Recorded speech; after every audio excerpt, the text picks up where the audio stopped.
आसाममध्ये महापुराचा कहर, 68 मृत, 5 लाखांहून अधिक नागरिक संकटात.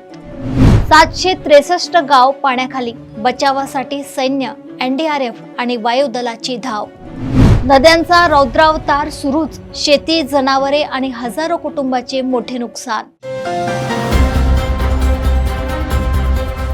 ईशान्य भारतातील आसाम राज्यात पुरामुळे भीषण परिस्थिती निर्माण झाली आहे. मुसळधार पावसामुळे नद्या धोक्याच्या पातळीवर वाहत असून हजारो कुटुंबाचे जनजीवन विस्कळीत झाले आहे. राज्य आपत्ती व्यवस्थापन प्राधिकरणाच्या माहितीनुसार पुरामुळे आतापर्यंत 68 जणांचा मृत्यू झाला असून 5 जिल्ह्यातील 5,24,700हून अधिक नागरिक अजूनही पुराच्या विळख्यात आहेत. प्रशासन, सैन्य आणि आपत्ती व्यवस्थापन पथकांकडून युद्ध पातळीवर बचाव कार्य सुरू आहे. आसाम राज्य आपत्ती व्यवस्थापन प्राधिकरणानुसार चराईदेव, गोलाघाट, जोरहाट, नागाव आणि शिवसागर या जिल्ह्यांना पुराचा सर्वाधिक फटका बसला आहे. गेल्या 24 तासात चराईदेव जिल्ह्यात पाण्यात बुडून आणखी 2घांचा मृत्यू झाल्याने मृतांचा आकडा 68 वर पोहोचला आहे. चराईदेव मध्ये सुमारे 1,90,000, शिवसागर मध्ये 1,50,000हून अधिक, तर जोरहाट मध्ये सुमारे 1,40,000 नागरिक पुरामुळे प्रभावित झाले आहे.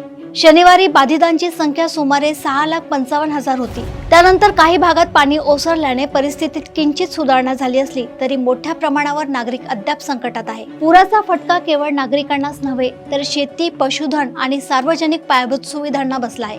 अनेक गावांचा संपर्क तुटला असून मदत आणि बचाव कार्य अखंड सुरू आहे. सध्या राज्यातील 763 गावे पुराच्या पाण्याखाली आहेत, तर 48,742 हेक्टरहून अधिक शेतीचे नुकसान झाले आहे. रस्ते, पूल आणि इतर सार्वजनिक सुविधांचेही मोठे नुकसान झाले आहे. नुमालीगड येथे धनसिरी नदी अजूनही धोक्याच्या पातळीवरून वाहत आहे. पुरामुळे 88,240हून अधिक जनावरे आणि कुक्कुटपालनालाही फटका बसला आहे. प्रशासनाने 4 जिल्ह्यांमध्ये 354 मदत छावण्या आणि मदत वितरण केंद्र सुरू केले असून 37,724 बेघर नागरिकांना सुरक्षित निवारा देण्यात आला आहे. भारतीय सैन्य, एनडीआरएफ, एसडीआरएफ, अग्निशमन दल आणि पोलिसांकडून बचाव कार्य सुरू असून भारतीय वायुदलाने आतापर्यंत 4,100हून अधिक मदत पाकिटे हवाई मार्गाने पोहोचवली आहे.